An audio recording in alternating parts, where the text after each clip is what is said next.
and scotch. You're listening to a mostly harmless cutaway. Mostly harmless. Mostly harmless? Oh, come. I think that's pretty good coverage for this integrated pile of rubble.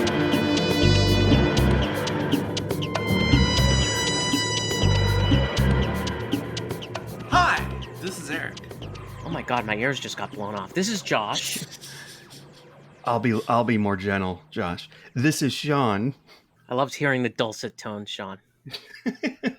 And welcome back to Mostly Harmless Cutaway. This is episode 190 on the scorecard. We almost have 200 episodes, you guys. It's so cool. Yeah, 15 years later, we're almost there. What'd you think of the 64th Doctor?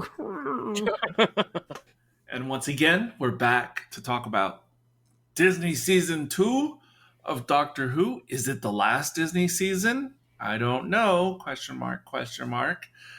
But it will not be the last season of Doctor Who. And this is an episode I'm told has something to do with Eurovision.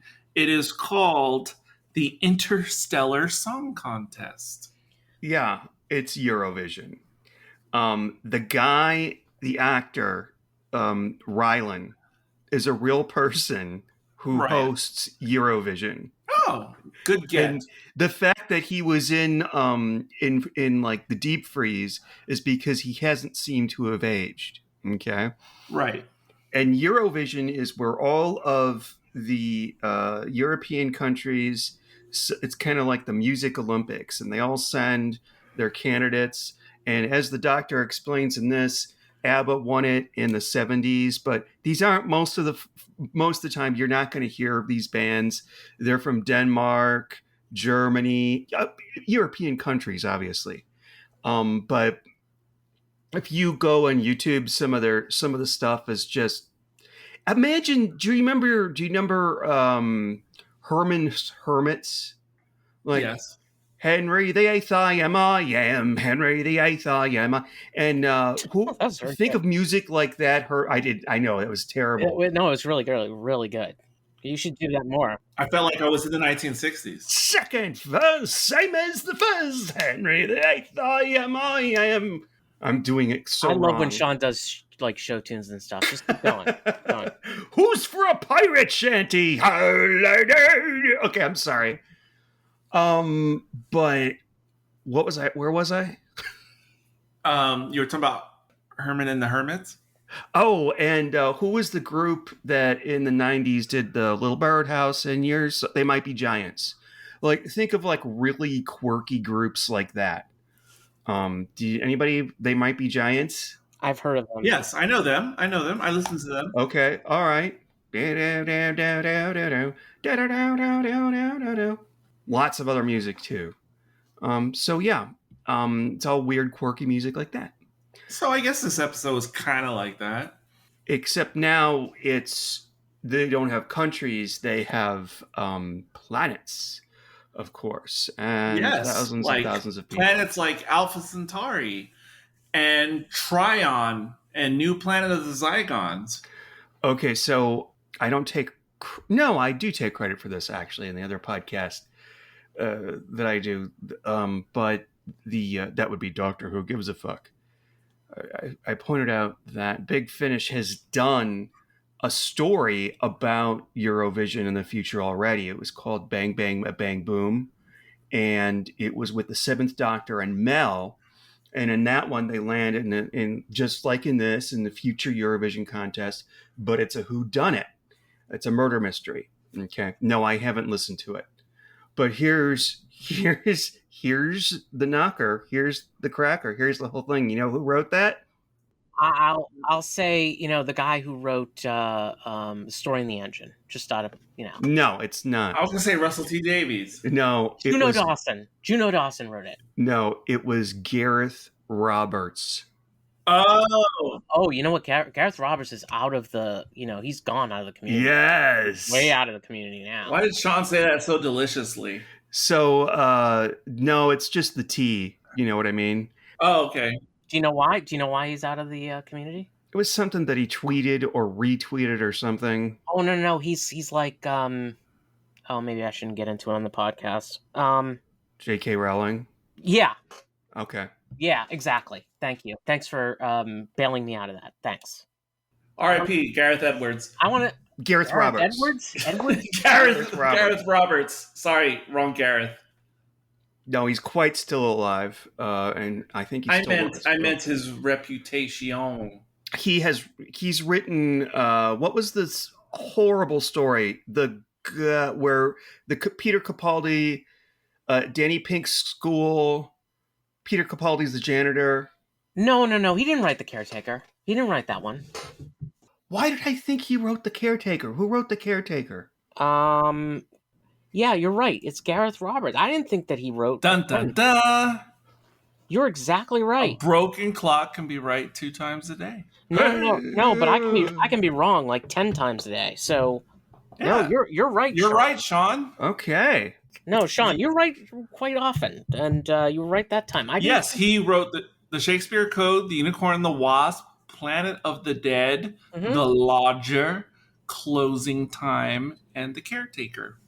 Oh, wow. I didn't know that his Doctor Who oeuvre was that large. I honestly thought he stopped after Shakespeare Code. That's crazy. That was like his first. And he wrote 7 episodes of Sarah Jane Adventures. Yeah, that would make sense too, but you're not going to see his name on anything going forward. He wrote Attack of the Grask, our favorite. He did? Oh, yes. Yes, he did. I'm not making that up. It's the Red Button episode.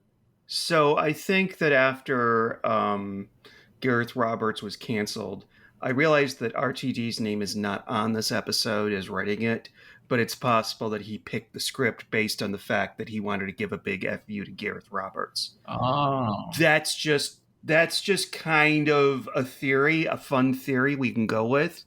I don't know if it's true. I guess we'll never know.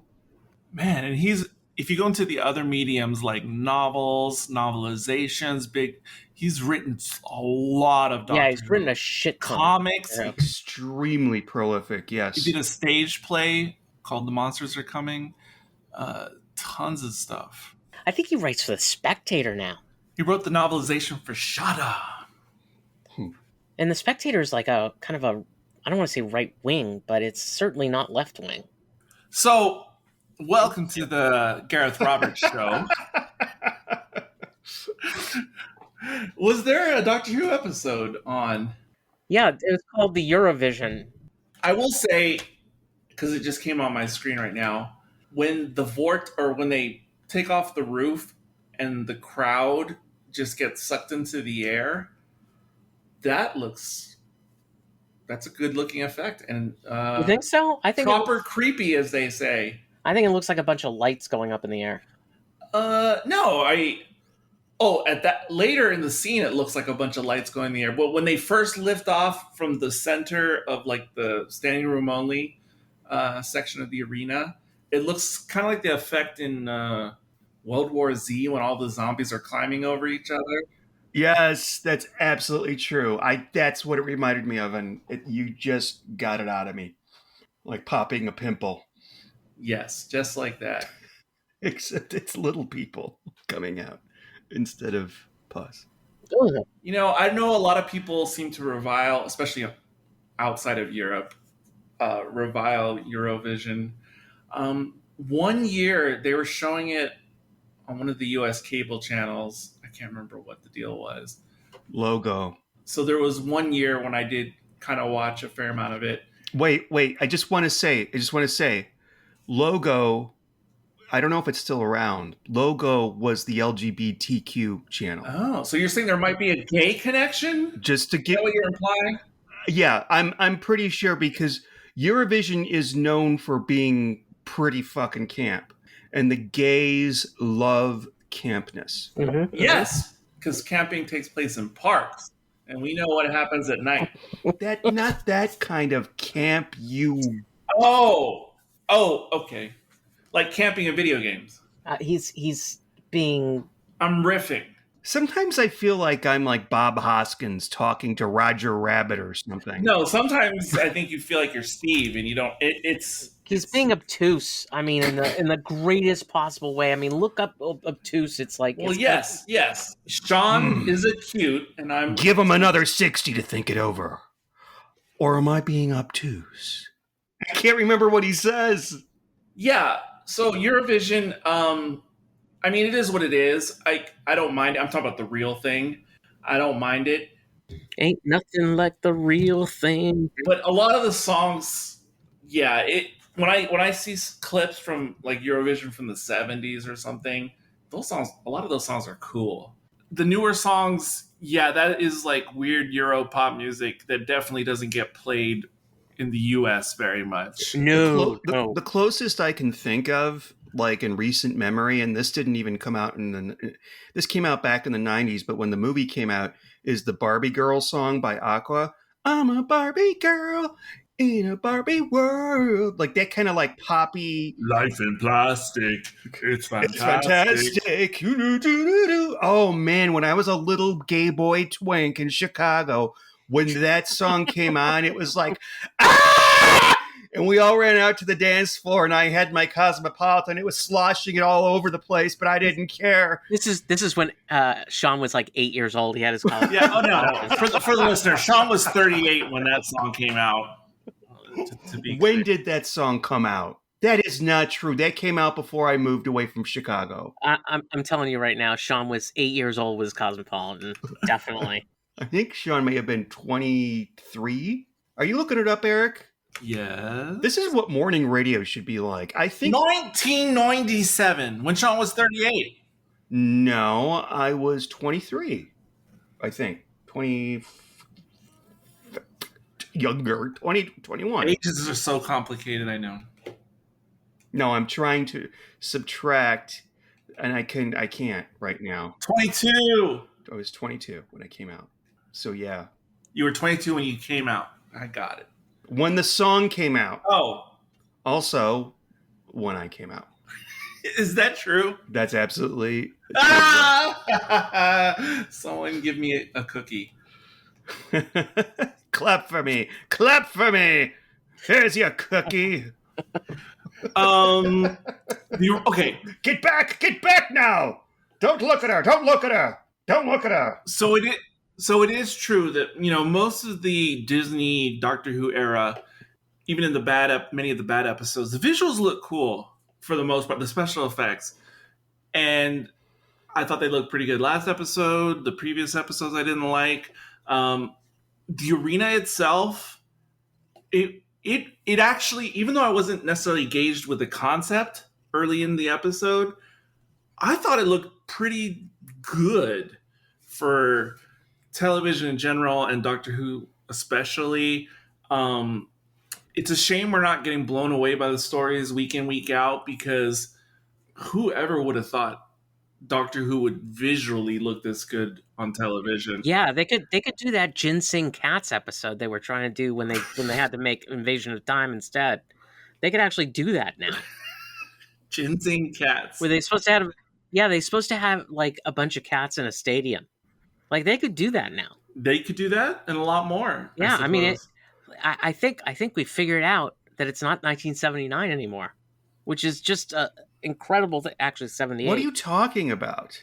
So when the Invasion of Time was written, it was written over a weekend. By the way, Graham Williams and not Robert Holmes. Graham Williams and Douglas Adams got together and wrote Invasion of Time. I'd like to be there that weekend. And basically, you know, they lived off of whiskey and coffee, and they just basically wrote the Invasion of Time because the episode that they were supposed to do was called something along the lines of I don't know, something in the Ginseng Cats. Okay. Where there's a scene where you're supposed to have ginseng, like ginseng the root. I gather that Chinese use in cooking. I gather. Okay. And anyway, it doesn't matter. It's not important. But what is important is none of what I'm telling you right now. And basically, they couldn't do the reason why they couldn't have that episode made was because they just simply couldn't do it. They couldn't do it with the money. They couldn't do it with effects. They couldn't do it. So they had to write this story, you know, quickly so that they could get something. So the test card didn't show when, you know, for the last episode of the season. Fascinating. It was supposed to be called Killer Cat of Ginseng. Oh, okay. Interesting. That's what it was. So, Thank you. did they write all 6 episodes? Yes, they did. Okay, it wasn't like they wrote the last 4 episodes and tagged it onto a 2 episode that had already been written. No, it would probably be 4 and 2, Sean, in that scenario. Oh, okay. You're right. I'm No, sorry. But no, they wrote it all. They just, Okay. whiskey and coffee. You want to talk about, just never leaving the house and making sure that you had a script? That's the Invasion of Time in a nutshell. That's good Invasion of Time talk. Now, let's get back to the Interstellar Song Contest, or whatever the fuck this thing's called. So, feels like an RTD story. Absolutely. No. No, but what I mean is we have it a little bit reminded me of seeing Voyage of the Damned for the first time. Absolutely, yes. In terms of people of all. Wait, who's the bad guy? Who's the bad guy? Okay, the straight white guy is the bad guy. Okay, I'm positive it was written by RTD. But, people of all shapes and sizes and sexualities, like it's a whole smorgasbord of. And the Ronnie, apparently. Oh, the Ronnie. Who's the Ronnie? From Sarah Jane Adventures. We'll get there. No, Eric. Her first name is Ronnie. Oh, okay. Whatever.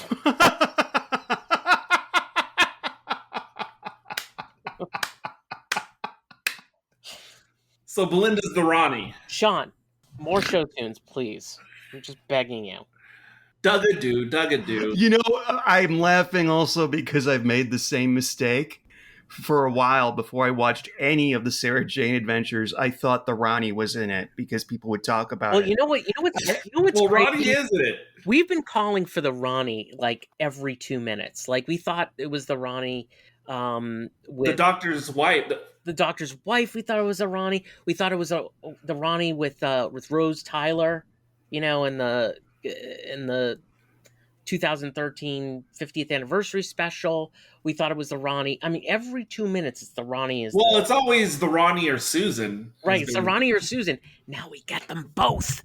See, it's fan service. It really is fan service. This episode, it's fan service all the way around. Eurovision plus the Ronnie plus Susan. I do not like Susan. Let me restate that. I don't like the, what do you call it? The bifurcation. I think that's completely dumb. However, the Ronnie tends to work well whenever she has some sort of subservient with her to yell at or something. And that's interesting too, because like David Tennant didn't say, "Oh, you're now the doctor, and I'm just a doctor." Like it wasn't a subservient there, but for whatever reason, like the Ronnie, once the Ronnie bi-generates or something, like somehow the earlier Ronnie is less than the new Ronnie. Like, how did that happen?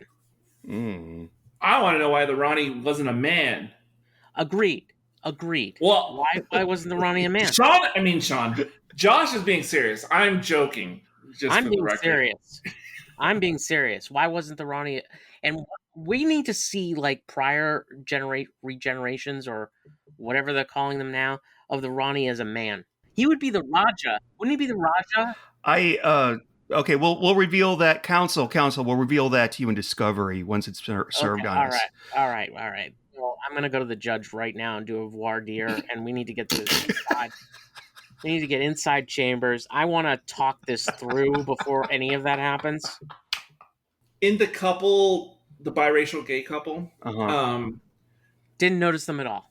The guy with the blue shirt, the white guy with the beard. Okay. Because there was so many, not so many, but there was at least a couple real life people essentially playing themselves in the episode. For some reason, that actor just has a face, and he didn't seem like a proper actor, that I thought that he was someone who would be recognized in England for something else besides acting. Am I just crazy? Yep. That's what he seemed like to me.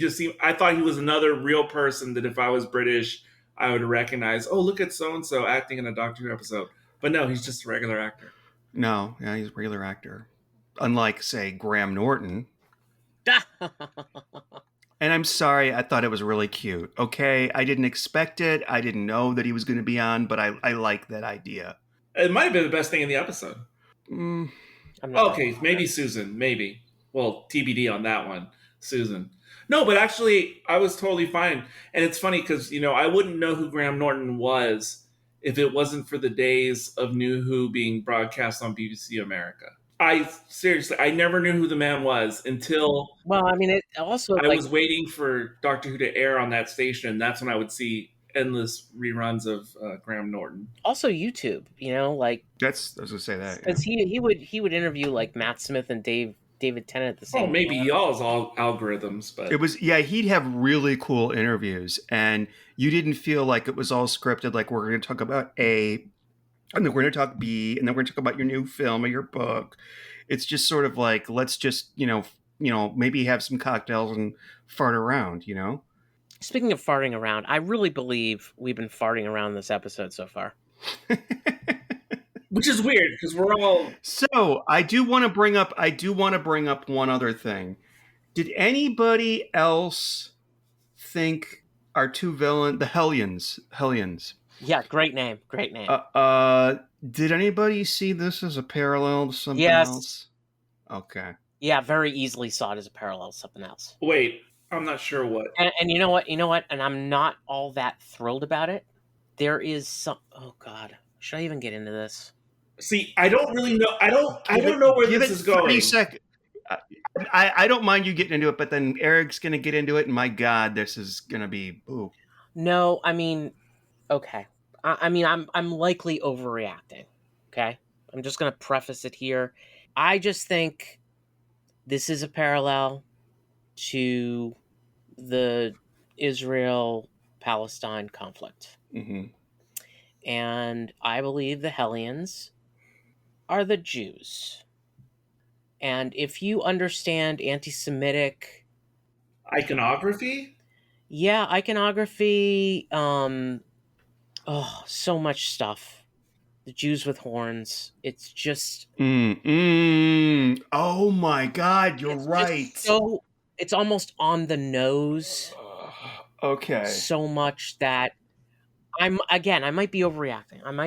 So, but it feels very much like that, and Okay. I'm over. Look, guys, I'm oversensitive. I'm way oversensitive to this. Okay. So I didn't even realize any of this until now. Like any possible parallels.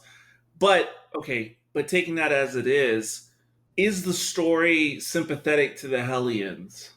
yes, it is. So maybe it's the Palestinians with the horns. I don't know. I was talking to somebody else, and they said that these were Palestinians because they say something to the effect of, "Oh yeah, their planet. They think it was destroyed, but they did it on their own, or something like that." Well, they did it to themselves. They did it themselves. Yeah. But see, that could equally be applied to the Israelis or the Palestinians historically. But yeah, because it was the corporations that basically took all the honey from the poppies away from the planet that destroyed them. Oh, so that could. Now maybe it's intended to cut both ways. Yeah, maybe it is intended. Like the agenda is in the eye of the beholder. You know what? If that was the point, if that was intended, I think that's genius. I think that's great. The other thing is like the fact that the doctor was torturing this guy, right? Like the torture was over the top. It was, I kind of remember like David Tennant, like, letting the spider die and stuff like that. The spider. Yeah. That was, I was reminded of that. Like somebody needs to stop him because he's going to be like that. And we haven't seen the side of Ncuti yet or his doctor yet. Yeah, he should have had a "do I have the right" moment. Yeah, but I mean, again, like David Tennant never had the "do I have the right" moment. I mean, he was Time Lord victorious and stuff like that. He never. What's funny is the doctor's playing with those wires earlier in the episode when they're trying to get the computer back online. All I can say is like it smelled like, it felt like this kind of allegory, and then you find out right after the show aired that Ncuti actually was supposed to be at Eurovision and like introduce, I guess, the winners or something. And he decided to quit that because of Israel Palestine. Did you guys hear this? No, I didn't. Okay, so No, I this don't is the know. big deal. Like he quit because of the I don't want to speak out of school here, but it looked like he didn't want to introduce the Israelis because he was sympathetic with the Palestinians, let's just say. Okay. So he quit that. That's one of the reasons why, you've seen the papers today, not our papers, but the rags in England or UK, that he was fired from Doctor Who because he decided not to do the Eurovision thing. Now that doesn't make a lot of sense to me, considering who the BBC are. Like that doesn't make much sense, but like that's kind of there's all kinds of political machinations that are going on here in regards to this episode and also him quitting Eurovision where he was supposed to do that job. Well, that's interesting. So weird I'm because gathering he was supposed to do it because of his employment with the BBC and yeah. What's so weird is I just googled this as you Did were you find this? speaking. Did you find what I'm Hold talking up, but about? no, hold up. I found it and I found something else at the same time. So while you were speaking, I googled Ncuti Gatwa Eurovision, and the very first story that came up posted like hours ago today on this is dailymail.co.uk, and the headline says Ncuti Gatwa to leave Doctor Who days after pulling out of Eurovision gig and show to be put on pause amid failing ratings and woke storylines. I mean, look at like the Mirror, or look at not that the Mirror is the best thing in the world. Yeah, I'm not saying this is the best source either, but or this, the Daily Mail's a little bit better than the Mirror or the Sun, but the Mirror and the Sun had some like explosive type of articles on this topic indicating that Ncuti didn't leave. He was fired by the BBC. yes. And again, take this with a grain of salt. I'm going to read some of the beginning of the article.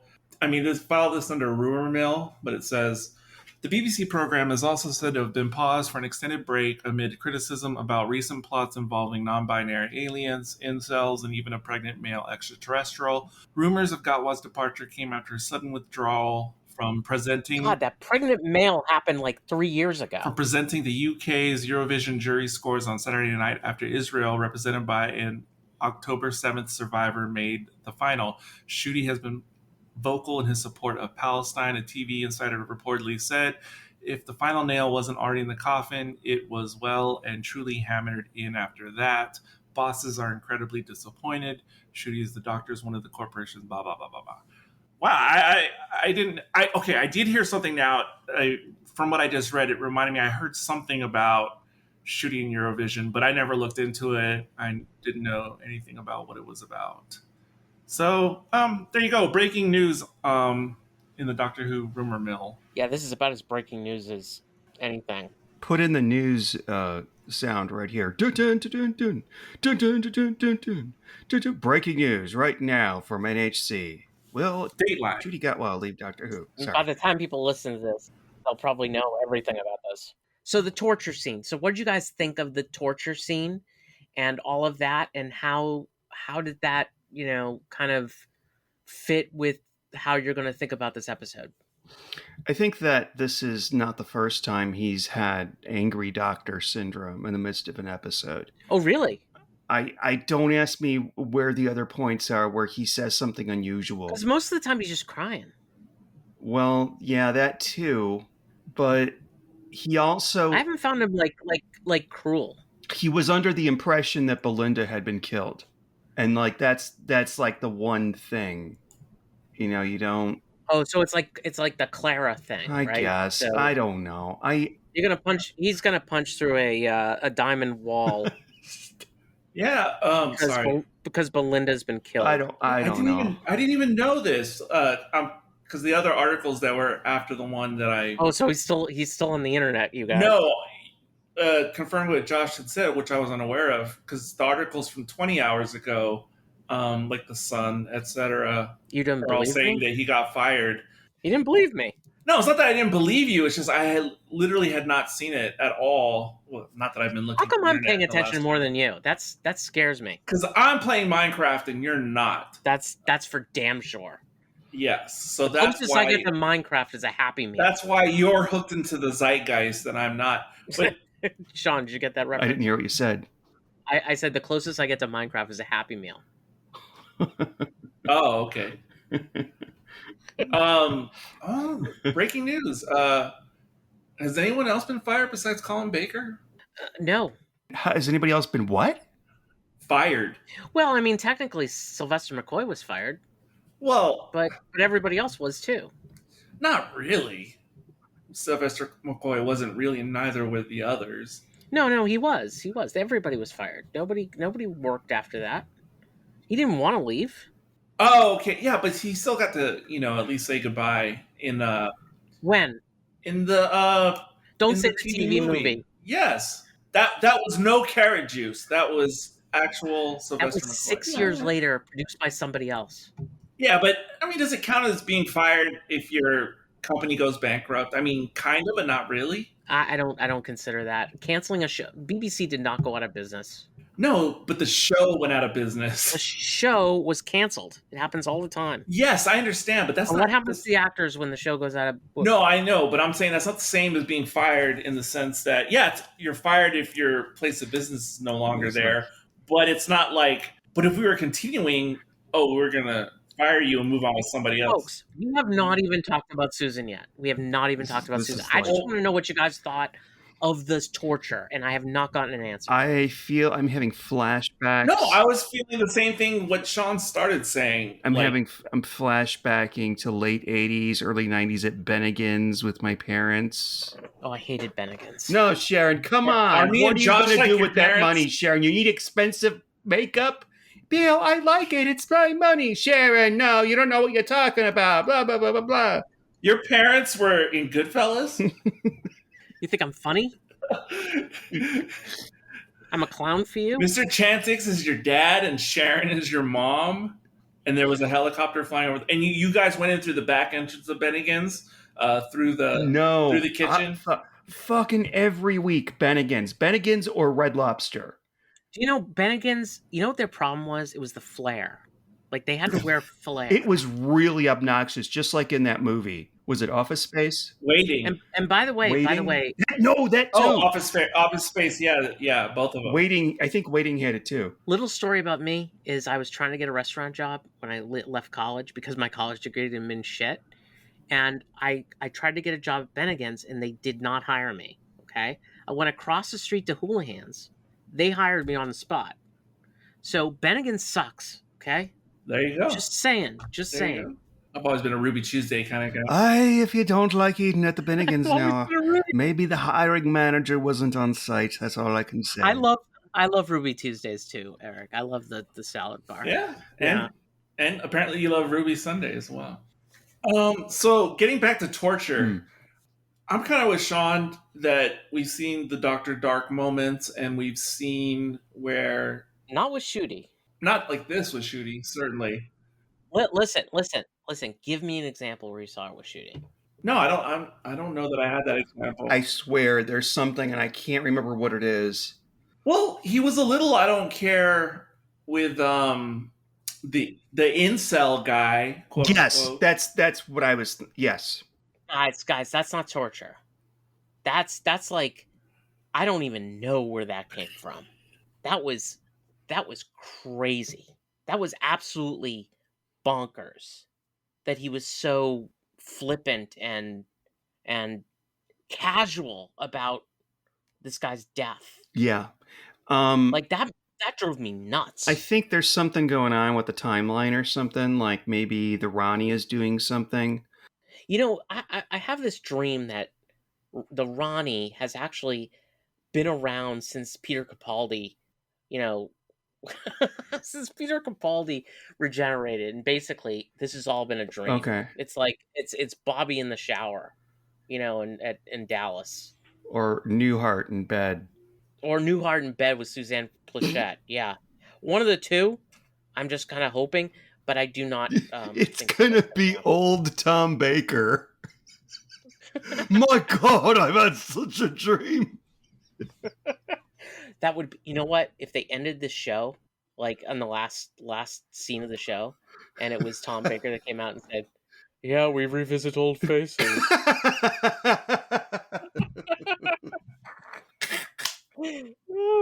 And he's really the Doctor after Peter Capaldi. I would applaud. I would applaud. I would applaud the folks at Doctor Who and be very happy. Like it just never ever happened. Can you imagine cutting out like, what is it, since 2017? So basically 8 years of Doctor Who. With just basically like saying that 5 was, seconds of footage. that didn't happen. That none of that happened. I'm gonna be so sad when Tom Baker dies. I just sometimes when I see Don't even put that out in the ether. Don't put that out there. But the man is like, what is he, 91 now as of January? He's 91, but he's gonna live forever. But when a lot of people post pictures of him, and he looks really old, and he looks like he shouldn't be doing these things that he's doing. Like, what do you mean? Like all he's doing is talking. Basically, they're sending a car for him. He goes in the car. He can still walk, so he goes in the car. He goes and he uses his voice. Who gives a fuck? It sounds amazing. Who cares if he sounds 91 and he's not 41 anymore? He still sounds like this, but probably a little older. But he still has the voice and the... Yeah, he sounds older. He definitely sounds older for sure, but he definitely has, he kind of has... storyteller presence, charisma. He has the Doctor intonation in there somewhere.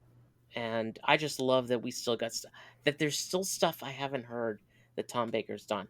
I'm very happy about that. So the torture scene. Okay, yeah. Yeah, all right. So we're done with the torture scene. That's fine. Okay, fair enough. Well, I'm sure also it's setting up things to come in the future with whatever the Doctor's arc is going to be. Okay, let's talk Susan, because I feel like we've been on for... Suddenly Susan is inside me. That was a great show with Brooke Shields and who was this? I think the woman that she played with was her name Rebecca Schaefer, and she got... This is Doctor Who dances around the episode.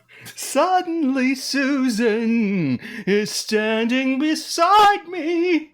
Did you hear about this? Where I think that's what Eric meant when he said suddenly Susan. That's literally what I meant. Her co-star, was that the case? Was it Suddenly Susan?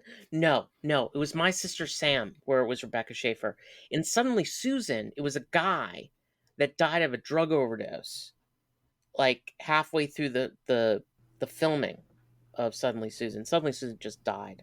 But anyway, that's my Suddenly Susan, My Sister Sam reminiscings of late 80s. But Susan, the Time Lord, the granddaughter, Susan Foreman. So she's not Mrs. Flood.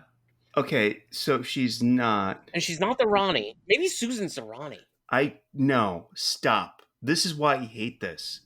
Well, everybody's the Ronnie, Sean. It's ridiculous. I don't want to think about it. I can't care. I don't like all the blah, blah, blah, blah, blah, let's find out what's going on. I'm just going to roll with it. You know what I mean? Like rolling with the homies. Well, we have to right now. We have to right now because we don't know. But once we do know, we can then, ream it if we need to. The fact of the matter is that Susan somehow is back. By the way, Caroline Ford looks great. I mean, she's in her 80s. She looks fantastic. Sweet woman too. Very, very nice. I interviewed her once. Just dropping names. It was with David Huey that I interviewed her in New York. Anyway, so very nice fellow. She's back. Grandfather now, by the way. And she's back, and the funny thing about it is that she basically got him out of his icy kind of status, like him remembering Susan somehow gave him superpowers? Like, what are we, Marvel right now? Don't get me started. I mean, the fact is, like, the Ronnie even said she's got 2 brain stems. Did you guys know she had 2 brain stems? I didn't know that. That was. I didn't know that. It's as if I somebody did not just know made it that. up. Why does she have 2 brain stems? Is it because she's the Ronnie, or is it a Time Lord thing? No, because we've never heard that a Time Lord has 2 brain stems. We only heard that a Time Lord has 2 hearts. We never heard that. And by the way, if she has 2 brain stems and the Doctor has 2 brain stems, like, why did he survive and she didn't? Anyway, I believe that just the Ronnie has the 2 brain stems, but whatever. It doesn't matter. It's a cool excuse. What I'm saying is that Susan, the appearance of Susan, is brought in there so that he could, like, break through the ice, I guess. And I mean that quite literally. Break through the ice. That is, seeing his granddaughter at that moment made him do that. And beyond that, we are minutes away from explaining Poppy, how she relates to Susan, how she relates to the Doctor, how she relates to the fugitive Doctor.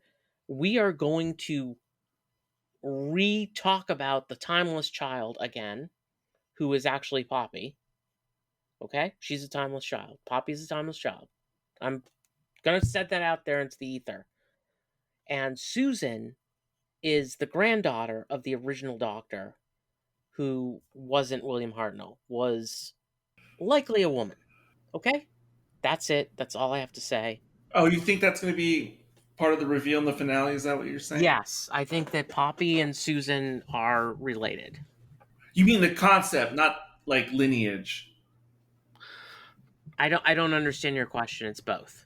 I'm not sure if you're saying the idea of Poppy and Susan is related, or that there's a relation in which they're possibly one and the same character. That it's and you know what? If they try to do this with the Ronnie and say that the Ronnie created the Poppy thing that actually created the Doctor, I think we're talking about this bootstrap paradox that's going to blow everybody's mind. But I doubt that.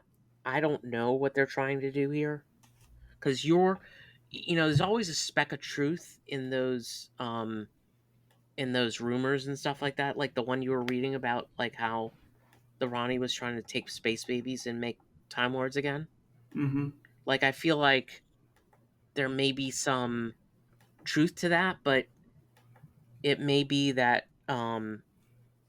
that those space babies are actually, from whoever the Doctor's from, or whatever. Like, I mean, all we saw was a little girl that looked a lot like Poppy, right? In that Timeless Child episode. Mm-hmm. Like, is it possible that that's the Doctor? Poppy is the Doctor? Right. And that Susan is trying to save her grandfather/grandmother? Right. I see what you're saying. I don't like any of it. I hate all of it because I can see how it's like doing like a reverse Rivers song. It does feel Amy. very much like that's the direction that they're going, Sean. I'm not saying that's the answer, but it all kind of fits together. and they're going to squeeze it all into a 2-episode finale with the Ronnie. Actually, Sean, they're going to squeeze that into like 5 minutes. The rest of that episode, those 2 episodes, are going to be like the destruction of Earth and and everything else that happens on May 24th, which is tomorrow. Oh, that's right. We're supposed to end tomorrow. Okay. Right. So everything ends tomorrow. But the whole Susan / Poppy thing is going to be like stuffed into 5 minutes. I just feel like that's the case. Have I thoroughly bored you both? Because I feel like... Oh, no. No, it's all good. It's all good. Are we going to rate this thing? The Hootenanny and... Why not? I mean, we haven't even really talked about the singing or anything else, but I don't care. I don't really need to talk about that. Or the cut-off horns and stuff like that, which, I mean, you want to talk about what that actually means? The cutoff what? The cut-off horns? The cut-off horns. Do you remember that show? The lady who's hiding her identity, she's actually a Hellion. Yeah, I understand. They're basically, she has to hide her identity. It's almost like she's trans. Yes. But she has to be trans because she's hiding her true identity. So it's not quite like that. Well, that's the thing. Again, it could be one of those, like, again, the agenda's in the eye of the beholder, uh, which is a good. And the writer of this episode is trans. So Okay, so okay, yeah, I'm tracking. I think now none of the or most of this was not any thought of mine as I was watching the original episode, but okay, I see it. Wait, you said the writer of this episode is trans? That tracks yes, even more with the Gareth Roberts theory. it kind of does actually, but Weirdly does. it weirdly does. But it looks like I think that the story, if it lived outside of the arc of Doctor Who, that it would just be a kind of standalone without Susan and without the connection to everything else that's going on. It would just simply be that she's literally cut off her horns, so to speak. Not so to speak. She did cut off her horns so she could hide in a different identity than she was born with, right? So it kind of fits from that perspective. But it doesn't at the same time because people don't like what she's born with. She does, so she needs to disguise herself. I think that's probably more of a gay thing than a trans thing. That's a good point. Yeah, that's a really good point. And I'm when you mention, yeah, wow, I didn't know that about the writer. Oh, this is fascinating. My head is spinning. Yeah, so you guys don't know who wrote this. It was Juno Dawson. Juno is trans, and if I were to judge her writing by this specific show, I would say that she's a decent writer, because actually it wasn't too bad. It was actually quite good. I totally agree. I don't have much of a, despite all of the fun that we've poked at it. My biggest problem is the science with exploding the dome and everybody shoots up into the air and they've got some sort of fucking thing but they're still alive and stuff like that. Yeah, I hate that. Yeah, I mean that was so what RTD said about this episode, and finally we're talking about the episode. What RTD said about this episode was that it was the Eurovision Song Contest and Die Hard put together. Oh yeah. You know what I mean? Like, if I haven't seen Die Hard, but I know what it's about. You've got to be fucking kidding me. I know. Someday, all you gentlemen are going to have to take me in a back room, sit me down, and force me to watch Die Hard. That's like Eric not seeing the War Games. Sean, you've seen thousands. It's not like that at all. It's not like that at all. Sean, you've seen thousands of movies. I know, I've seen thousands of movies. You've never seen Die Hard. That's just never nuts. Never. At least Die Hard's good. But anyway, if the writer, if Juno Dawson received that kind of like note from RTD about what he wanted from this episode, and she wrote this, that's damn good. She deserves to write more Doctor Who if that's the case. Because, I mean, again, like, I didn't have high hopes for either one of the writers, and we talked about Story in the Engine last week. That was not too bad. That was pretty good. I've seen worse Doctor Who writing out there than the last two episodes we've seen. Yeah, I agree with that. A lot worse. That was, I mean, Chris Chibnall, actually, is lower on my list of writers than these two people he brought in, who hadn't done very much at all. Okay? And it might be because RTD, like, help with the scripting and help with some of the other stuff. He tends to do that. He tends to have these writers do stuff, but at the same time, like, he fixes things and stuff like that. She also did some Doctor Who audios BBC. Oh, did she? Well, okay. All right. Yeah, and Torchwood. All right, so she kind of knows what she's doing. I feel like there hasn't been like a successful unknown British actor who hasn't done Big Finish.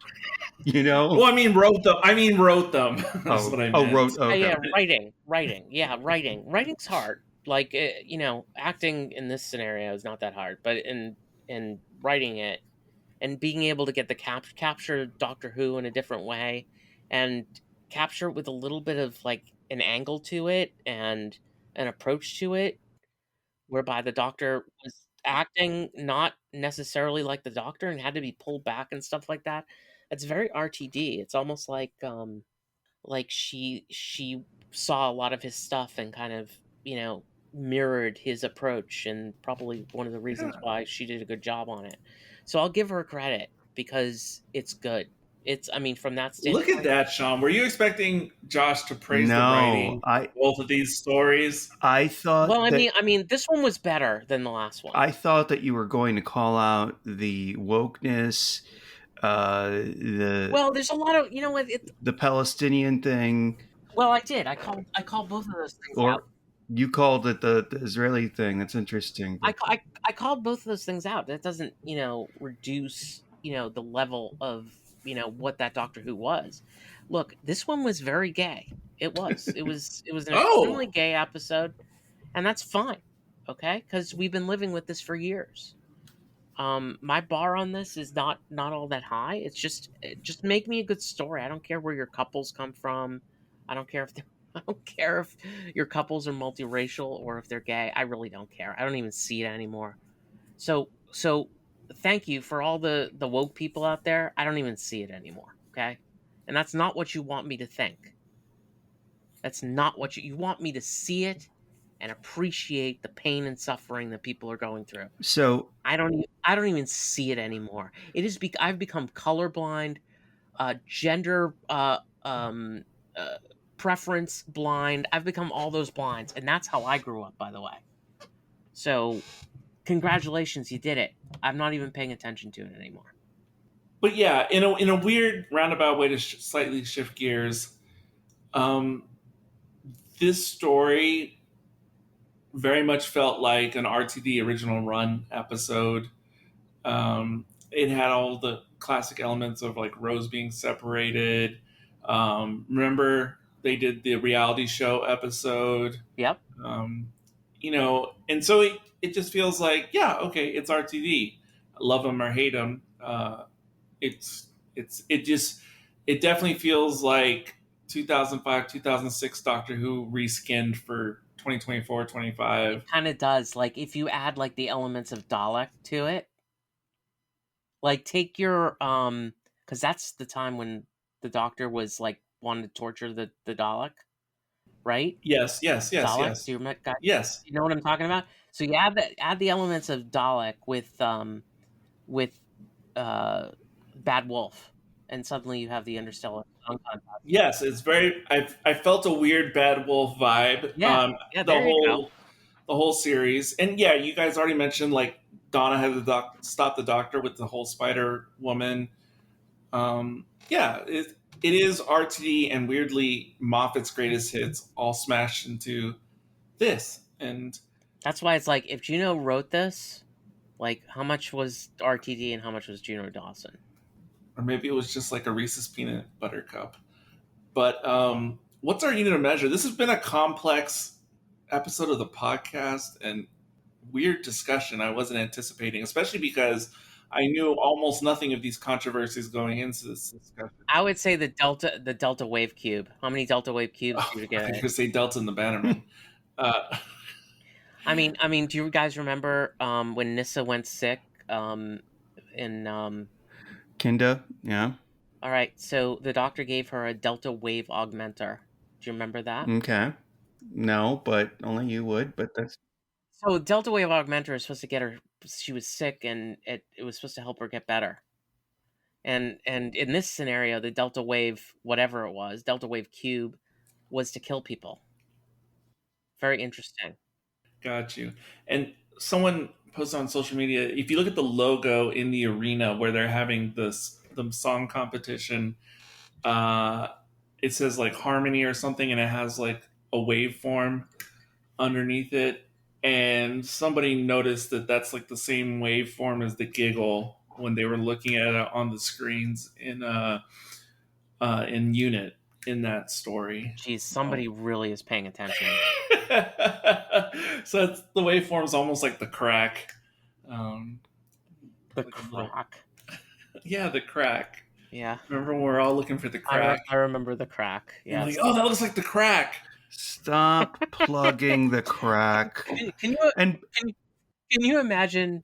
Can you imagine we were all looking for the crack back in the You day? know what though, Yes. The big eye in the crack. you guys have the credit for actually. You were the only people, and I wasn't like on Reddit at all. I'm not now, but you guys actually solved the whole Rory, Amy, River Song family thing. No. You Oh, did we? Yeah, you did. You actually figured it out before the reveal, like a long time before I the don't even reveal. remember that. I'm talking about like right after Series 6. we would see like, somebody like the astronaut coming out of the lake and shooting the doctor, and then you all would think about it and you were able to put it together at some point. I think that did happen. Yeah, that did happen.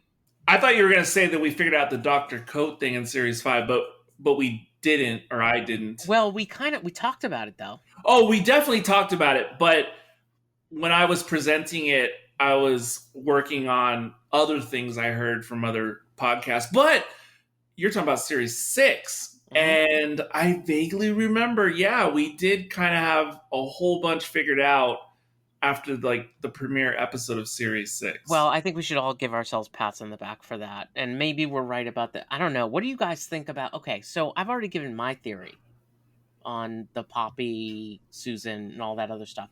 What do you guys think? I can't care. I can't care. I've been so disengaged with Newer Who, even though I'm just along for the ride. I mean, that's it. I'm along for the ride. Girl, you ain't along for the ride. You watching it. You just off watching something else at the same time. But I'm watching it almost like a normie fan, like casual fan, because all this stuff about Harmony and Poppy and da-da-da-da, I wouldn't have been aware about any of it if it wasn't for me doing podcast homework ahead of time to try to not sound dumb on this podcast. That's the only reason I know about these things. Dude, we're talking about Doctor Who. We all sound dumb. It's not a big deal. But I'm just saying, Series 5, Series 6, I was mega engaged, like analyzing every episode with a magnifying glass, watching each episode 4 or 5 times before the next one would air, looking for every nugget of clue and crack. This one I wasn't even paying attention because, when they showed the little girl in the previous week's episode, I didn't even recognize that was Poppy. It wasn't until, again, I was doing podcast homework and I was like, wow. I totally... And then even Christopher Burgess said something about Space Babies tying into the story in the engine. At the time that he said that, I didn't even know what he was talking about. I just went with it and pretended like I knew what he was talking about. So, how many Delta Wave cubes are you guys giving this? I'll start with you, Sean. I'm going to give this one a 3.5. If you asked me a week ago, which someone did, I would say a 4. But I enjoy the tongue, like the stuff that is really improbable seems really funny. Like when the doctor has to, plug into I think it's like the holograph thing. And that guy's like, oh, I know how to do it. I worked it. And, yeah, lucky that you found the guy who worked it. Right? And that was sort of tongue in cheek. And they actually talk about that because the other guy's a nurse. And hey, Sean, what? It was the TARDIS put them in that box because... Get out of here. Get the fuck out. Get the fuck out of my head. The TARDIS knew. No, get the fuck out of... No, I want you out of my head. Stop it. Stop it. Anyway. Yeah, that was luck. Wasn't that luck? I enjoyed the fact that my by the way, my husband, boyfriend, whatever, he thinks that white people say enjoy too much. He's probably right. I really enjoyed his last film. That's white privilege talking. Shut up. I wish I could enjoy it too. He says that too, Josh. He says that's white privilege. I'm not going to talk about the white privilege stuff. We'll stick without it. I mean, So I enjoyed it. Well, you know what? We'll save an entire episode for how much white privilege we see in Doctor Who and stuff like that. So I enjoyed it. Yeah. Eric, how many Delta Wave? I was on the fence between 3 and 3.5 Delta Wave thingies. What the hell? I'll give it 3.5 just because it looked good visually for the most part. I mean, I liked all the little pods, the little VIP boxes. They look like miniature Hollywood bowls to me, and Yeah, I I don't like even that know. too. I don't even know why. I mean, it lends itself to the episode, but how convenient, if the whole space gets depressurized, the rich people get to survive in their little pods. Yeah, it is. It's wild. Yeah, that actually rings true, doesn't it? But I wasn't even thinking that until I just said it right now. But yeah, it was fine. Again, it felt right out of 2005 Doctor Who, except when there was the agenda in Doctor Who circa 2005, 2006, we just go, oh, look, there's an agenda. Yeah, gay agenda. But now people want to destroy each other. I mean, people reacting on different sides of fences just want to go absolutely bananas over every little thing. And I'm definitely too old for that game right now. Yeah, just as I said, like, I'm not even noticing it anymore. It's not even important. I'm just watching for the story. I've been messaging Caleb. I don't know if it made it into the edit of the episode, all the little dings. That was Caleb because apparently he knew about all the. Why isn't he on the recording right now? Yeah, no shit. Yeah, what the hell? If you can send text messages, you can be on the recording, sir. So he's been virtually in this, and I was telling him what we were talking about, and I'm telling him how I had no idea all this background controversy happening right now in the Hooniverse. But Caleb's like, oh yeah, yeah, oh yeah, bursting through the wall. Yeah, bursting through the wall like the Kool-Aid Man. I'm gonna give my rating for it now, Eric, if you don't mind. You may. Okay, thank you. I'm gonna give it 3.5. Delta Wave. I'm gonna call it Delta Wave Augmenter. 3.5 across the board. I'm gonna give it 3.5. It wasn't too bad. I mean, it was somewhat enjoyable. It was somewhat enjoyable. Again, I like the concepts. I like the song contest meeting Die Hard. That's kind of the way Russell wrote back in the day, as you mentioned. Like, kind of Voyage of the Damned is kind of, not that I love Voyage of the Damned, but but it was kind of like that same kind of theory where Russell takes two kind of events and kind of mushes them together into something interesting and making it a Doctor Who, but actually it's kind of borrowing from different areas. I like that. It actually, in 2005, 2006, this worked great. I think it works great now. Yeah, I thought it was really good. I mean, there were lots. I agree with Sean in that a lot of this was, kind of, you have to suspend your disbelief. But Doctor Who is always suspending your disbelief, unless you're, unless you're watching it for pure science, which nobody does. So I just thought it was, fell into that category for me. And the introduction of the Ronnie and the bi-generation, I don't like bi-generation, just like you, Sean, but at least we have an understanding. So this ends up being a catapult to the last two episodes, kind of like Utopia was. And very much like Utopia, actually. Like in Utopia, you had the reveal at the end, similarly. And now we have to go into the last two. So again, like Rusty Davies bringing us back to 2007 very, very nicely there. Yeah, and this whole season 1, season 2 Doctor Who Disney experience, it feels like what was that, series 7? I can't remember when the series, I think it was series 7, Let's Kill Hitler, when the series of Doctor Who was bifurcated, remember? Right. So you had half the episodes. So it feels like we had one huge Disney season that was split into two parts. Because you're right. You're absolutely right. It doesn't feel like we've moved on to a second season. No, we're still in the first shooty season. I think that Russell T Davies would say that's exactly what his plan was. So, like, everything is kind of connected up together. And we're going to connect up with the first season here, too, in the final 2 episodes. And I'm actually kind of looking forward to it, believe it or not. I'm kind of looking forward to it. I hope they don't fuck it up, because it's actually almost enjoyable television. Wow. Wow, Josh. Not only that, and you quoted RuPaul from Drag Race. Did I? Yes, you did. It was not on purpose. No, you must lip sync for your life, but don't fuck it up. Good. So I have a little RuPaul In you. in me. Yeah, apparently. Oh. So like I just think, this actually not that I was surprised about the Ronnie thing.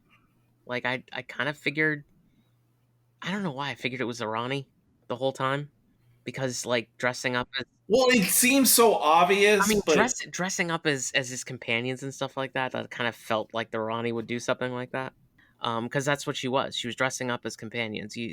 oh yeah, Dressed up as she was dressed like Mel, and then but she was dressed like Clara. Right. She was dressed like Clara. She was dressed like Romana 1 in the white outfit. Yeah, that kind of fit. So and you know what? You basically have made Time in the Ronnie like canonical for 2025, which absolutely blows me away. So there you go. So that's where I am. Wow. Enlightening, illuminating episode of Doctor Who Mostly Harmless Cutaway. I hope they have Kev McCullough. They just, we have him in and do the score for these 2 episodes. If only we should have him do like the initial, like the theme music. Let's just do that. Let's have Murray Gold like sit aside for a couple of, and we'll have like, can we have like Ncuti Gatwa like wink at everybody during the opening credits? If we do, then I'm all in. And last thing I'll say is the other 2 gents on the pod aren't going to care, but I just found it weird. At the time this episode came out, I was in between. I've been binging the anime series called One Piece. There's over 1,000 episodes of that series. Oh God, I'm gonna fall asleep. And I was about at episode 600 at the time that this Doctor Who episode came out. 600. Oh God, I've got cabin fever. And I just thought it curious that the episodes of the anime I had been binging. Spend 3 days without a pee.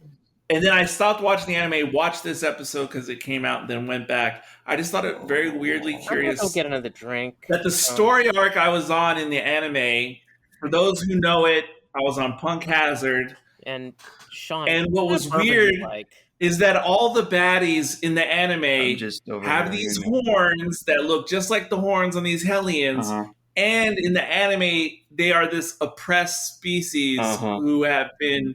I just thought that was weird. It looked exactly the same, and that was strange. Okay. And the final thing I will say... That was the final thing you were supposed to say. I mentioned last week how the actor who was the original barber who told the first story was an Andor series. And while we were discussing it... Eagle Rare is my favorite. And while we were discussing it, and I was watching the episode, I totally forgot. Of course, him and Belinda, they acted in the same episodes across each other in the Andor series. And so it's a nice little reunion to have them there in the barbershop. And if you've seen Andor, or if you watch in the future, you couldn't see 2 actors play totally different characters in another series. Oh, speaking of other characters, so are we going to see the connection between Belinda and her future cousin or great grandmother? I don't care. I don't care really. Okay, I'm just saying, are we going to see a connection there?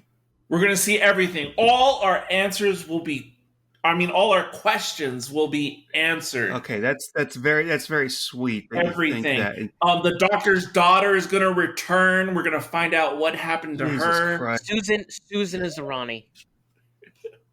Susan Zarani. Yep. And they're going to tie it into the doctor's wife. Absolutely. This is going to answer all the questions that have been set up. And Ncuti Gatwa is going to regenerate at the end of all this. And he's going to turn into a CGI William Hurt war doctor. William Hurt? Not William Hurt. John Hurt. John Hurt. There's John Hurt, William Hurt, and John Hurd, or is it William Hurd? There's 3 or 4 of them. Yes, Waris Somebody Hussein is going to direct the finale episode. The fuck is he talking? Okay, and Verity Lambert's gonna make an And appearance. Ian Chesterton's son is going to show up, and he's going to be the new companion. Closing out the show today, this is Eric. This is Josh. And this is Sean, live at Bojangles Chicken in Bee Cave, Texas. And this is Ted Koppel. And this is Saturday night. Here's Nightline. And don't panic.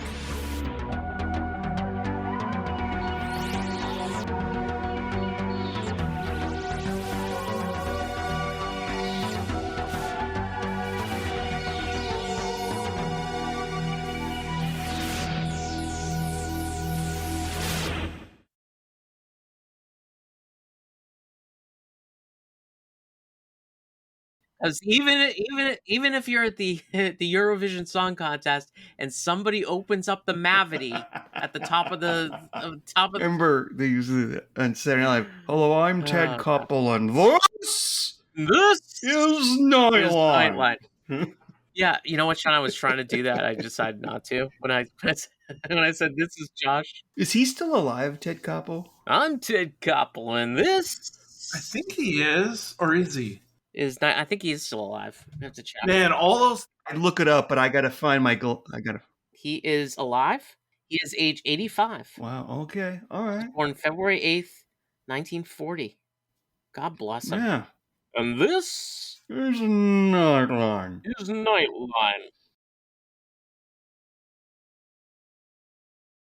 I love Ruby's Monday. On the torture scene. When Tom and I lived in Jackson, Mississippi for 6 months, I applied for a job to be a waiter at Ruby Tuesdays. And I filled it all out. And this guy came out and he basically talked me out of like wanting the job. I'm still imagining you and Tom in Jackson, Mississippi. And in the late 90s or whatever. And Sean showed up to his interview with his cut off Daisy Duke shorts. No, this was 2000, and we have to go there because I decided I was going to move. Dude, I said late 90s. I was sure. Yeah, it was 2000. It was when the second season of Survivor was on. Okay, all right, good season. I was like, Tina and Colby. I was like, okay, I'm going to try to get a job, a temp job, and this is before I had a law degree. I didn't have shit. So this is not like Donna Noble temp job. This was just, work in a restaurant. No. Ruby Tuesdays didn't work. The guy never called back. So then I went to go to the temp agency, and I got one job for 2 days with the temp agency, and it was literally just like in that movie Clock Watcher, stuffing envelopes and stamping them. Dude, it's too bad OnlyFans wasn't around in 2000. Thank you. I could have really used it then. That's all that was around back then.